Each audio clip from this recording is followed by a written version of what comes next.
Tonight on World's Worst Storms. Hurricane Sandy devastates a coastal community in New York. I thought my parents were dead. In Illinois, it's coming toward us. Get out!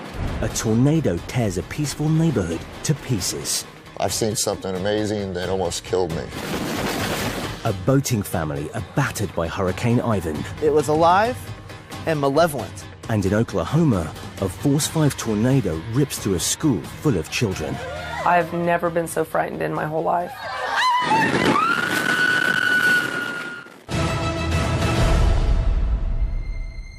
Created when a center of low pressure develops with a high pressure system surrounding it, storms can cause chaos with high winds, rain, and flooding.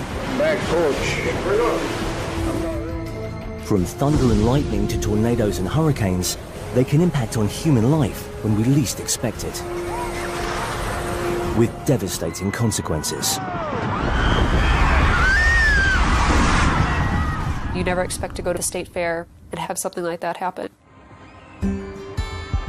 The Indiana State Fair has been held in Indianapolis for more than a century. Local resident David Wood has been coming to the fair his whole life. I remember going as a young kid, and with my mother, and we would go once or twice a year. But now that I've started my own family, we try to go several times. They usually have, 2 or 3 good headliners there to play each year. In 2011, we went to the fair that evening to celebrate my wife's birthday. I got us the pit tickets so we could be as close as we could to the bands. Just wanting to see a big smile on her face when, she was 5-10 feet away from her favorite, band at the time. Also at the concert that night was photographer Jessica Silas. I had gone the previous year with my parents. They wanted to try and make it kind of a yearly tradition, so I bought tickets again to go to a country concert. Unlike David, Jessica had gone for the cheaper seats in the sheltered grandstand away from the stage. My mom was really happy with our seats because I knew that there was a chance of severe storms that they were predicting later in the day, and she was saying how happy she was that we got the cheap seats. At 8:39 p.m., just 6 minutes before the headline act was due to go on stage, the National Weather Service issued a severe thunderstorm warning for the area. I was taking a lot of pictures of the storm approaching from the west, and it was just crazy how bright it was in the east, and then you turn and look in the west and it was pitch black. It was the most drastic change in color in the sky, light to dark, that I've ever seen, and you could just see that something was coming. We didn't think it was going to be too bad since they still had, stage crew up in the rigging to control the lighting. So we figured the show was going to go on, rain or shine. And then boom, it's right above you. The wind, it definitely came out of nowhere. It was just all of a sudden, just wind, a huge, huge gust of wind. It was painful because it was all the sand and dust and it was hitting us in the face, and people started screaming and pointing at it just because it was so out of nowhere. Heard all the metal clanking and seeing the screen going back and forth and swaying around. But we planned on, waiting it out to hold our good spot, because we knew if we went and stood under the grandstands until it passed, we probably wasn't going to get our prime location back. I pulled out the phone to start recording, then it seemed like a bigger blast came in and got all up under the stage equipment and the awning. At that moment, that's when I realized, things were turning for the worst. I kind of saw out of the corner of my eye the tarp on the top of the stage. It kind of came loose and it was flapping around, because I thought that was kind of weird. I grabbed my wife by her arm and turned her and started pushing her in the back. You had people pushing on you, trying to get in front of you, and then you could look up in the eyes of the people in the grandstands, and you just knew what was behind you wasn't right. It was like being chased by a beast of some sort.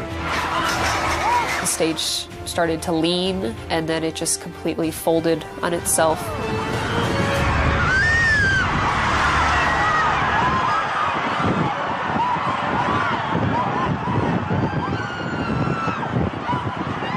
It was almost like a movie. It doesn't seem real because you just don't think that that can actually happen. The strong winds had shifted concrete barriers used to anchor the stage rigging, causing the 32-ton structure to collapse. Narrowly missing David and his wife. Oh my God! It was like you felt the pressure of, you know, all the equipment and the weight coming at you. It was like it was making its own gust of wind. I turned and looked behind, and the top of the stage was probably about 10 feet from us. Are you okay? Oh, God! You kind of had people there just in shock, you know, holding their head, and you tell people were looking for friends and family members. You heard screams from under there of people that needed help and wanted out. It was just an instinct to jump back in and you know, follow the sounds and help who needed help. It was chaos. I mean, people were screaming, hands over their mouths, oh my God, oh my God. I mean, you never expect to go to a concert or at the state fair and have something like that happen. You just don't, you never think that.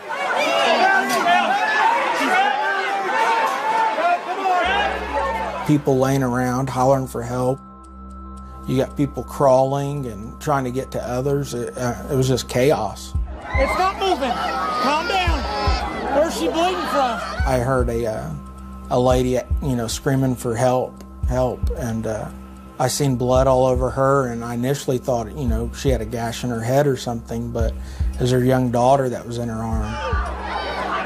I see her holding her arm, you know, close to her body, and up toward the shoulder, there was this open gash wound. Here! Hey, we need a tourniquet! I knew to take my shirt off, and I was trying to wedge that between her body and her arm to tie it off and stop the bleeding. Hey, we need a medic really bad for this little girl! Okay, right here! Right here! I just gave her my shirt for a tourniquet! I'm a doctor. It's breaking! Come on, sir! What we got? Hey, we got a doctor! Watch out! We got a doctor! 3-year-old Maggie Mullin was taken to hospital, where surgeons battled to save her arm. Thankfully, she made a full recovery, though others at the fairground weren't so lucky. My dad, he's a doctor, so he ran down to help people that had gotten trapped underneath. And he said that he had seen people who had died, and there were definitely fatalities that had happened. 5 people were pronounced dead at the scene. 2 more died later in hospital. Over 40 people suffered serious injuries.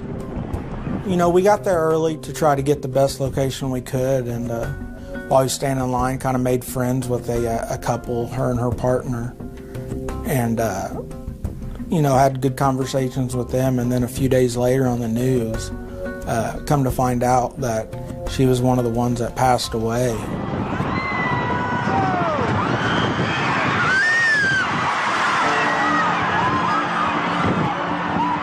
That could have easily been one of us that, you know, got hit in the head or knocked out or trapped and, you know, killed under there also. And that's when it really sunk in. We were very, very lucky.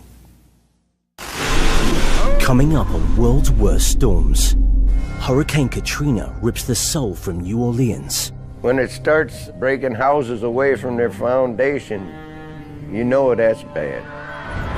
And a school in Oklahoma is ripped to pieces by a maximum force tornado as the children and teachers inside fear for their lives.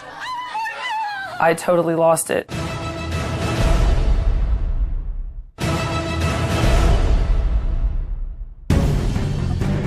Tornadoes are amongst the most powerful storms on Earth. When warm air from the ground rises and meets the cold air above, downward funnels are created, causing wind speeds of up to 300 miles per hour. In May 2013, Moore, Oklahoma was hit by one of the most destructive and violent tornadoes in U.S. history. I've never been so frightened in my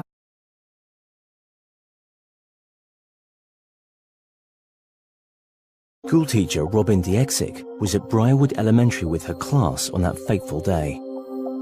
The day before, there were some pretty bad storms in the area. I think that the community was a little bit on heightened awareness because of that. And so when Monday rolled around, as I was getting ready for work, I had the news on like I always do, and I halfway heard the weatherman say to be weather aware that day, that some more storms were moving into the area. What Robin didn't know was that a mass of air southwest of the city was forming into a tornado. So I was standing up teaching in front of my class when our principal announced that we were going to go into our tornado safety precautions. And I said, guys, you have nothing to worry about. I'm their mom when they're not with their mom. As the storm approaches her school, Robin prepares her students for the worst. And I said, listen, if it gets serious, you better have your head tucked, protect your head with the back of your hands. We were in that position for a little while when one of our teachers yelled, get in the bathrooms. Sit down right out here. It had gone from precautionary to it's going to go overhead. Sit down right here. The approaching tornado is caught on camera 2 streets away by Charles Gafford, who takes refuge in a storm shelter. You just kind of watch this cloud start from here, and then eventually it's that big, and then that big, and then the next thing you know, there's 2x4s falling 20 feet away from you. The tornado is a force 5 on the Fujita scale, the highest measurable intensity, causing winds of over 200 miles per hour. The roar is something that grows very gradually, but it becomes so intimidating when it's close to you, it's overbearing. It's okay. Robin and her students are inside the school bathroom when the tornado passes over. It was a very surreal, random, large pelting. Oh my God, I hate this. I know, it's okay, honey. Oh, it's okay. And it just kept amping up and amping up and amping up. Oh my God, I'm almost over, Rachel. I had maintained control. I had thought probably nothing is going to happen. And at that point, it ripped overhead.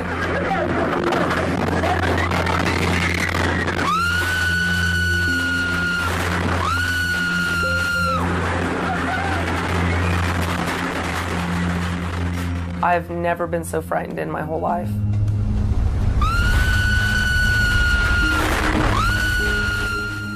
I totally lost it, and I wasn't the teacher in control at that moment.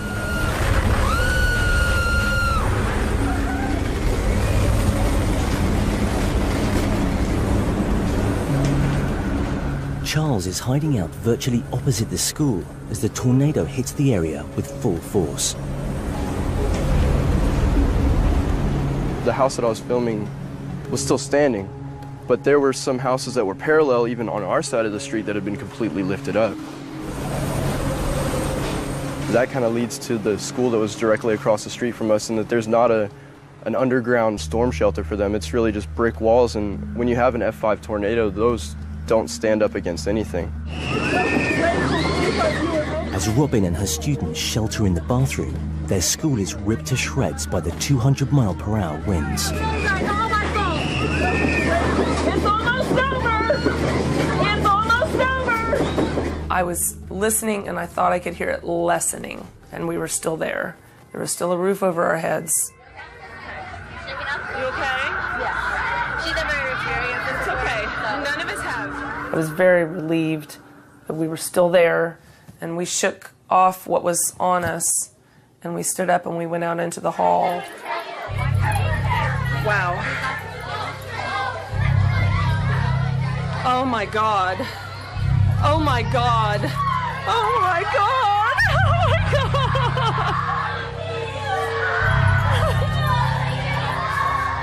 God. It was a lot to absorb.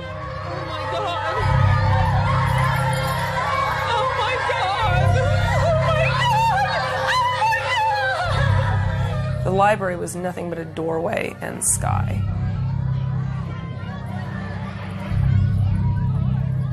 The debris marks, it was like things had just been swirling in the hallway. Oh my God! Oh my God! Oh my God! Oh my God! Oh my God! Oh my God! I was just getting emotional about what had just happened, and I'm kind of trying to catch my breath and trying to absorb what I'm seeing. And I come back out into the hall, and I'm kind of ready to be teacher again. Look at me!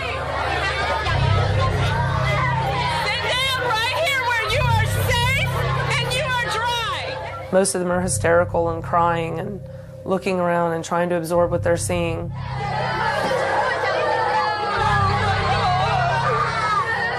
We decided to take the kids outside, and then it was a whole nother area of things to just absorb.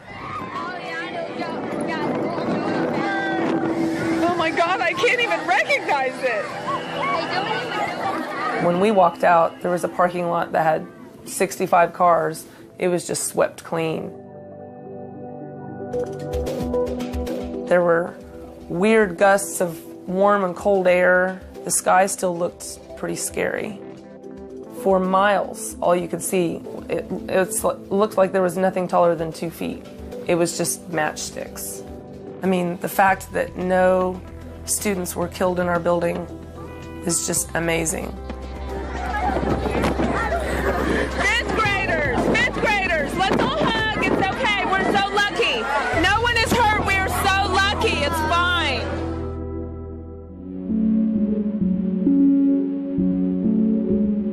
Elsewhere, 24 people had been killed, nearly 400 injured, and over 1,000 buildings damaged or destroyed. Among the dead were 7 children from Plaza Towers Elementary, just over a mile away from Robin's own school.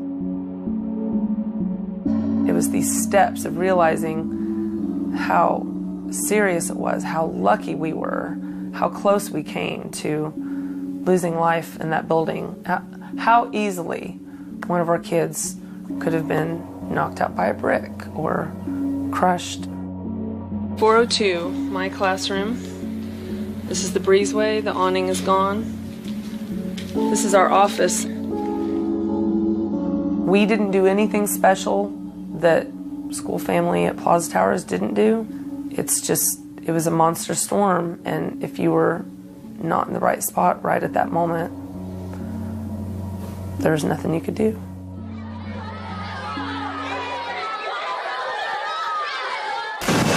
Man, when's this thing gonna stop, man? I wasn't even worried about dying. Hurricane Katrina hit the southern USA in late August 2005. After a 7-day wrecking spree, over 1,800 lives have been lost. The worst affected areas were the city of New Orleans and the counties surrounding it. Former merchant marine Kennard Jackley and his wife Dookie have lived in the town of Slidell since 1973. They've experienced their fair share of hurricanes, and when they heard Katrina was coming, she decided to get out, whilst he decided to stay. I don't ever have to worry about Kennard. He's extremely creative and he's intuitive. He knows what to do. Dying don't mean nothing to me. Hell, 30 years at sea, I should have been dead a long time ago. As Kennard's wife Dookie and another 250,000 people pack up and leave New Orleans, the approaching storm rapidly intensifies while entering the Gulf of Mexico. For thousands of people who aren't able to leave, an emergency shelter is set up in the New Orleans Superdome, a football stadium in the middle of the city. We are very grateful for the Superdome to allow us to stay here in this hurricane. Nearly 20,000 people move in as the storm approaches, while 70-year-old Kennard beds in to brave the elements. I think here it comes. We just had a gust of about 100 miles an hour just a little while ago. Within hours, Katrina hits the coastline and the conditions become even more challenging. Hey, look at this. I don't know what to tell you. Man, you're killing me here. You're killing me. Storm surge raises sea levels up to 6 feet higher than normal. The whole downstairs is underwater. My truck's right down there someplace underwater. And then the next thing you know, it was covering the street. And then a little bit higher, a little bit higher. We definitely got a mess downstairs, that's for sure. Okay, oops, there goes the floor again. 500 miles away at her sister's house in Dallas, Dookie watches the hurricane on TV and fears the worst. They were talking about, the height of the water, the storm surge, how strong it was, how areas were totally devastated. Nothing but junk now. Unbelievable. I just thought it was totally washed away, which it was. And I didn't see how he could have survived. Oh, bad, baby. And then the rain came and the wind came. That's when everything hit the fan. Man, this place is devastated out here. Woo! It must have been 100-mile-an-hour winds, That's how I look at all them houses are gone. When it starts breaking houses away from their foundation, you know that's bad. Man, when's this thing gonna... Pine trees are falling, boathouse disappears, 8 houses behind me disappeared. I mean, it just picked up off the foundation and floated right down the canal back here. Yeah, it's on the back porch. I guess the only good thing you can say about this thing, I don't see no floating bodies yet. Yeah, there wasn't nothing you could do. I guess you could pray a little bit. I don't know for sure. Nah. You're up to the elements. That's all there is to it, Katrina batters New Orleans for hours.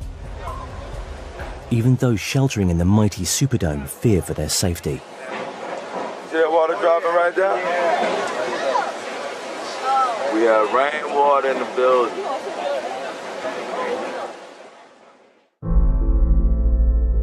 The Mississippi River breaches its levees, flooding most of the city, causing over 700 deaths. Out of my stomach, I thought for sure that he was dead. Plain and simple, yes, I thought he was gone. I wasn't even worried about dying. That's for true, I'm not kidding. Well, this is the day after.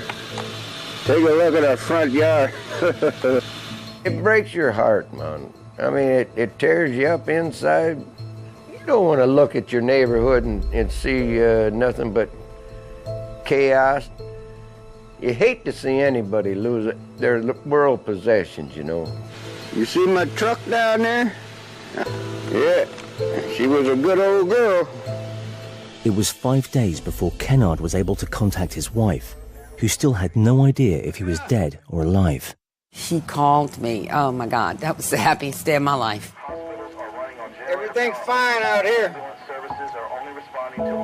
So far, so good. I was on the cell phone in my sister's backyard and just walking around going, it's Kennard, and everybody was jumping around. We were all happy. Then you go from that to, damn you.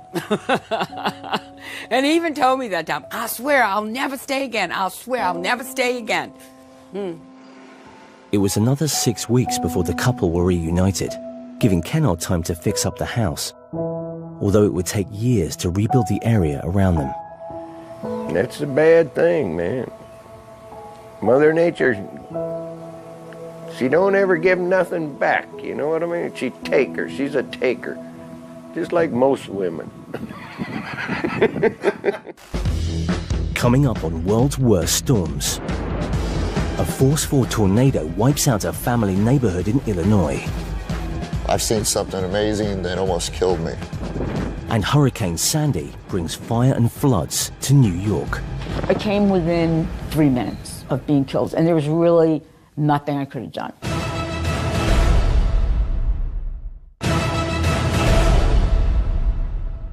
Leave that door so I can get in. On the 17th of November 2013, the state of Illinois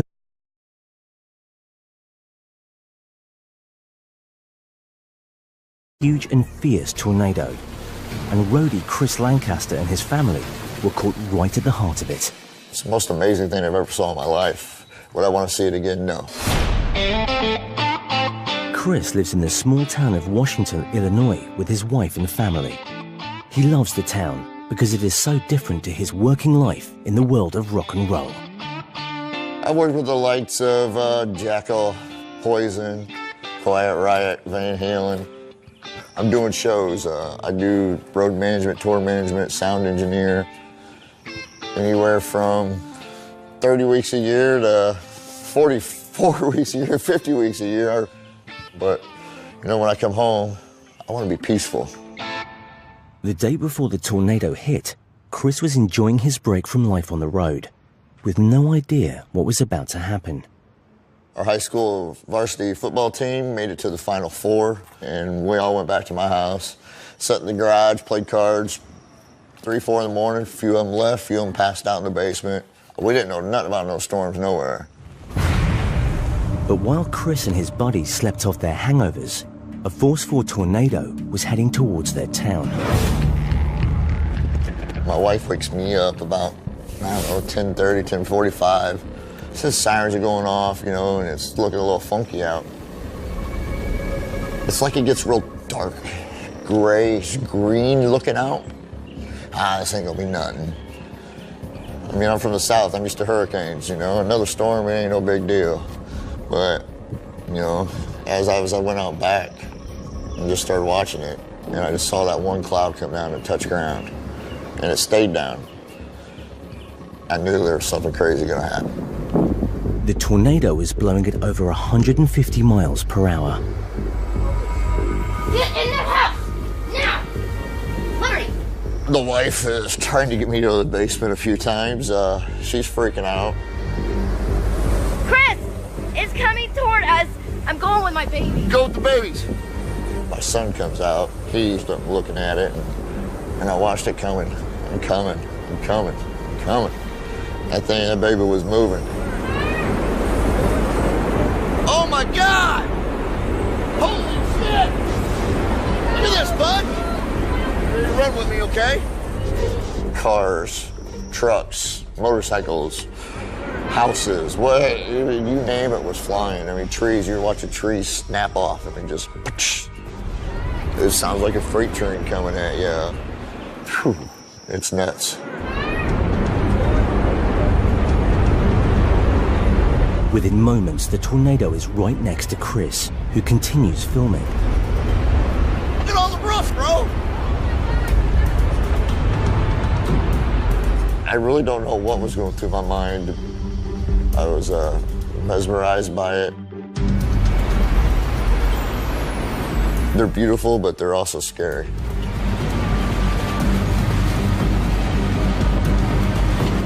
All of a sudden, it's right on your back door.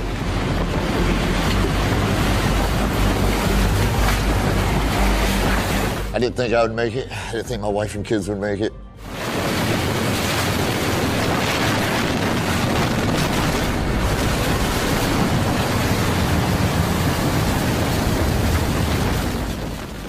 I literally thought, oh, lordy, lordy, here we go. You better get going. I turned to go, and as I turned to go, the refrigerator hit me first. I didn't think I'd see anybody again.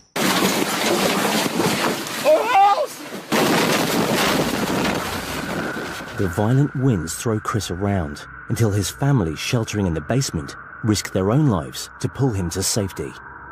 My stepson still swears to this day that he felt suction pulling me back out. Stay! Come on. Stay! Stay! Chris, we're okay! Come on, guys. Oh. What happened, Chris? Oh. Chris, you get hit with? I don't know. Despite being battered by flying debris, Chris escapes with minor injuries. My eyesight went a little bad. I lost 5% of vision in my right eye. Like a slight concussion is all I really got out of it. I'm like a cat with 9 lives. Can't take me down. I've lived 10 lives. I got an extra life somewhere. I As Chris shelters in the basement with his family, the tornado swiftly destroys their home above them.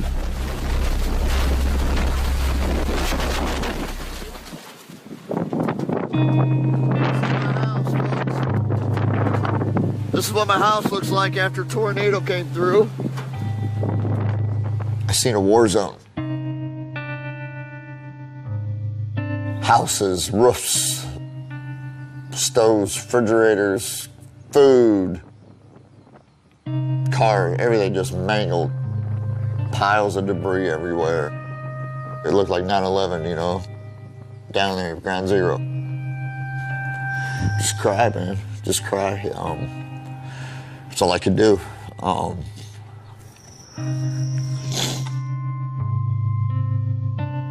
mean, it's just amazing how people survive this. 6 months on from the tornado, Chris is renting a house nearby, whilst he and his neighbours slowly rebuild their homes and their community. My daughter lost everything that she had as a baby. She's only 4 years old now, and she's lost all her baby good stuff. As you can see, she just found something out in the neighbor's yard. I mean, this is what stuff looks like that we're finding. I mean, would you want your kids to have that every day? No. But would you want your kid to have something that is memories of what she had before she lost everything? Yes.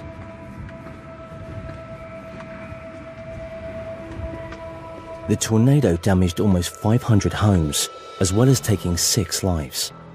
Chris knows just how close he came to losing his own. I've seen something amazing that almost killed me.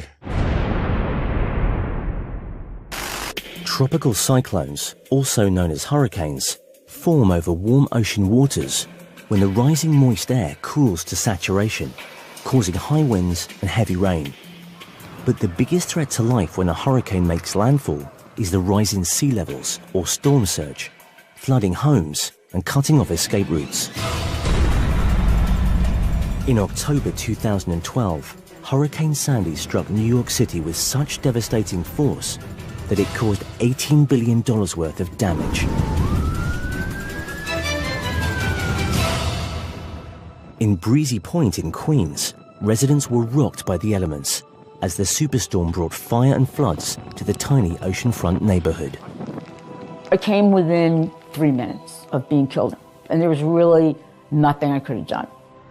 With advance warning of the hurricane, the area had been under evacuation orders, but some residents wanted to ride out the storm. Rosemary McGinn was one of them. A lot of people have said to me, "What, are you crazy? How could you stay?" I love crazy, severe weather, and I wanted to see what it was like, and it never occurred to me that there would be any danger. But the storm would bring conditions that Rosemary had never experienced before, including winds of 80 miles per hour. I actually had never seen wind like that here, but I think that was really the big mistake that everybody made, was to focus on the wind, when it was the water that really devastated everybody. It was raining hard. It feels like you're getting hit with knitting needles or something. I felt it on my face. The rainfall, combined with a 13-foot tidal surge caused by Hurricane Sandy, was just the start of the problems for the coastal community. It looks like the ocean is coming in. It doesn't look like a wave. It doesn't look like something is going to recede. I hear what sounds like an explosion in the basement. I come downstairs. I could see that water was up to about the 3rd or 4th step. I went to the closet to get my wellies. I pull them on, and when I got back to the stairs, the water was almost to the top. And of course I'm thinking, well, if the water got to the ceiling here in less than 5 minutes, maybe it'll get to that ceiling in less than 5 minutes. That just terrified me. And I'm going to be on the roof looking for a helicopter. I really didn't know what to do. With nightfall and no sign of the storm abating, Rosemary is a prisoner in her own home. There's nothing she can do but sit tight and hope for the best. I get my cell phone and go to the front door and take video of the surge coming in. I had this thought, I'm going to die. This is amazing. I'm going to die here. Half a mile away, there's an even greater threat to life in the tight-knit community.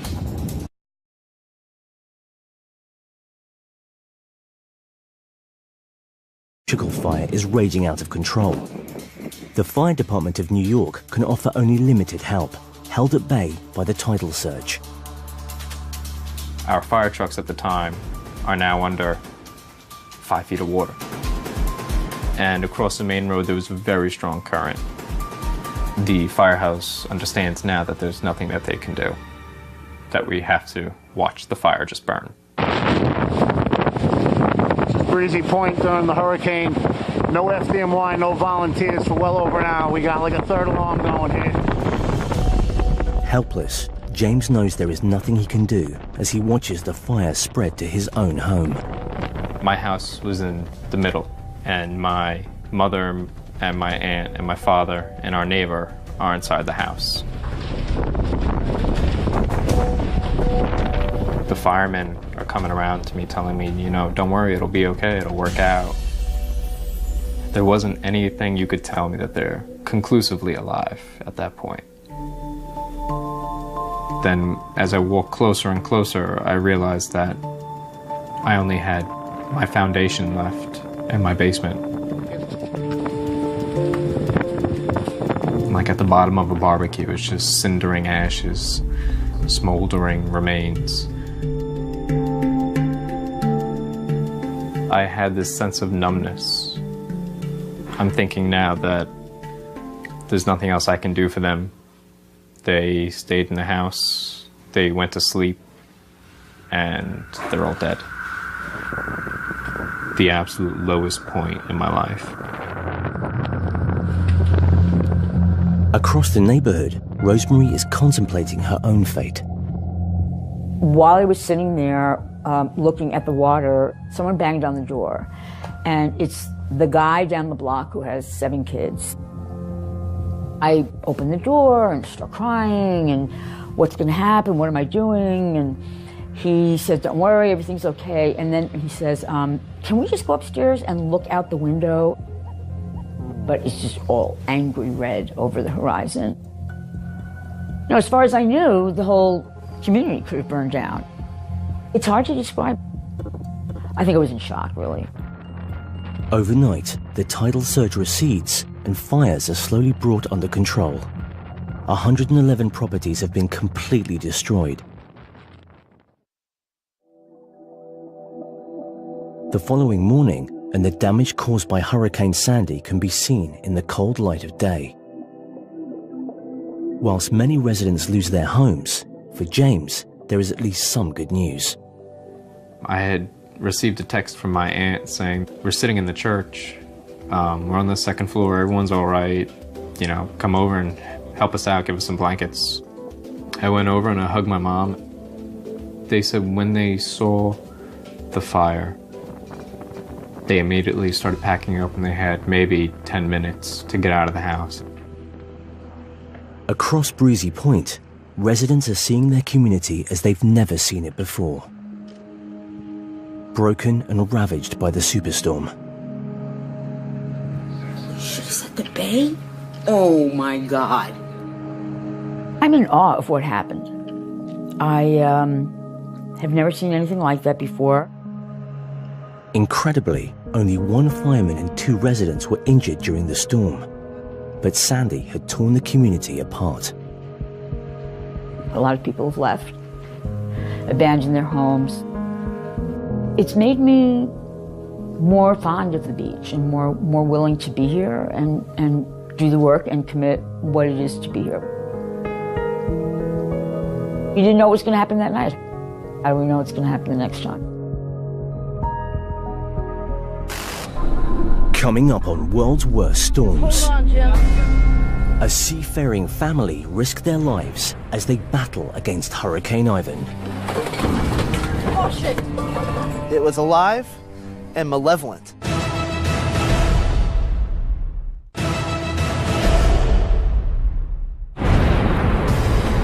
In 2004, Hurricane Ivan decimated large parts of the Caribbean and the southern United States, causing the loss of 121 lives. Oh my God. Sailor Corey Lunn survived this monster on board his parents' boat. Every time I thought it couldn't get worse, it did. I became very afraid that our lives were in danger.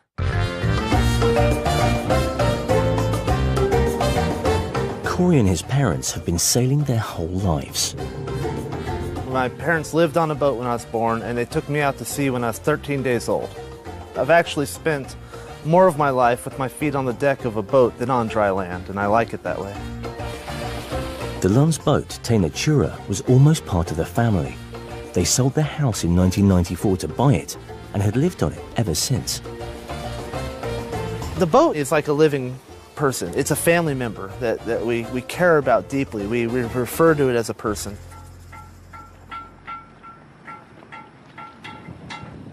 But when the Lunns took their beloved boat on a trip to Grenada, they knew it wasn't going to be plain sailing, with Hurricane Ivan heading straight towards them.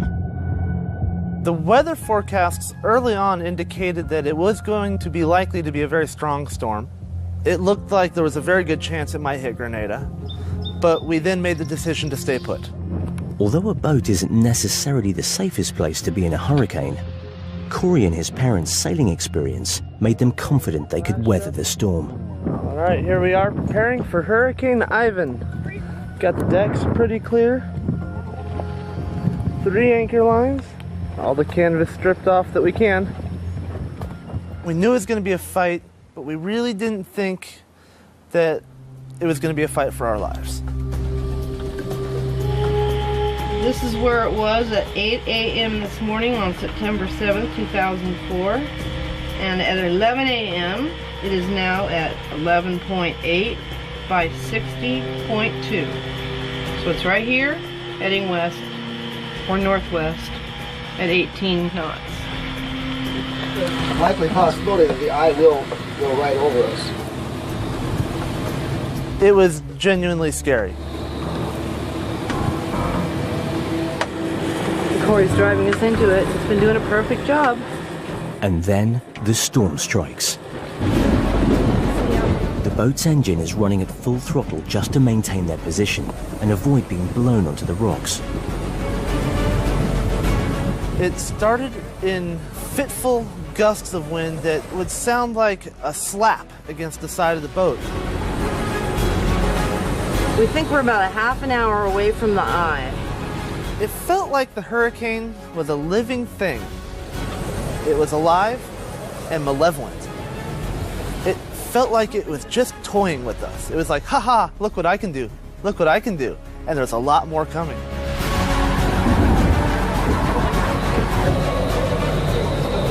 Okay, all right, we only went to the gunnel. The boat was on its side more than it was upright, and it seemed like it just couldn't take any more, and then it did, and it just kept getting worse. Every time I thought it couldn't get worse, it did. All right, hang on. I became very afraid that our lives were in danger. Okay, all right. After hours of relentless fight, Corey and his parents lose the battle with the hurricane. I got it. When an unmanned boat hits them and smashes theirs against a cliff.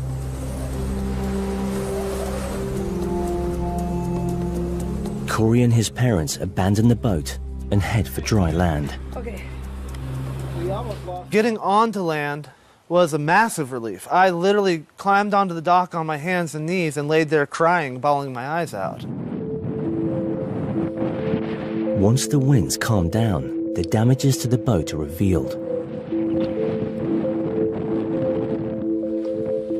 But the destruction on land is far greater. Everybody was practically homeless overnight. Street after street, community after community, everything was gone. Whole communities of people with nothing but foundations left. And those were the lucky ones. Looks like those houses exploded.